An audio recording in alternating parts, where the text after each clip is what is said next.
One person has died in severe turbulence on a Singapore Airlines flight.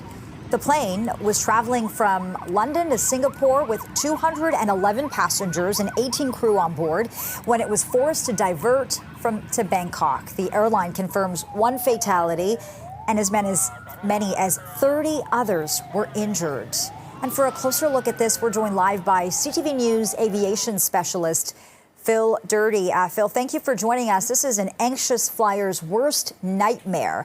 Regular turbulence we're all used to, totally normal, but this is anything but. What do you think happened? Yeah, good afternoon, Lena. Well, I was checking on the radars and looking at the weather conditions in the area. There are some thunderstorms in that area. Some of them are topping out at about 50,000 feet, but the pilots would generally fly around those.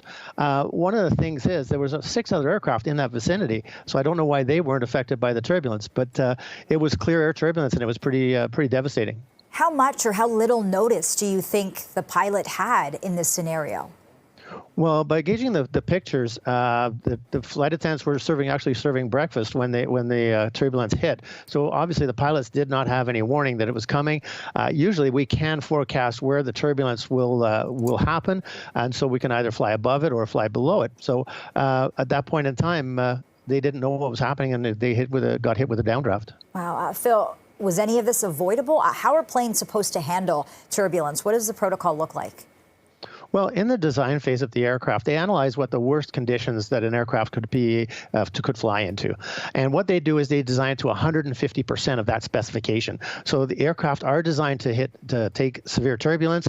The whole airplane is structurally sound.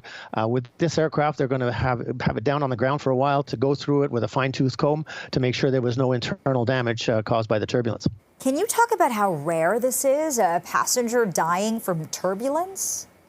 Well, it wasn't. It was attributed to a heart attack, from what the reporting is right now. So it wasn't actually the actual impact of the turbulence itself. Right. A lot of times you'll see flight attendants with broken limbs, neck injuries, back injuries. That's because the aircraft basically drops out of the sky. It just falls. And when that does happen, anybody that's not strapped in or is standing up goes and hits the ceiling.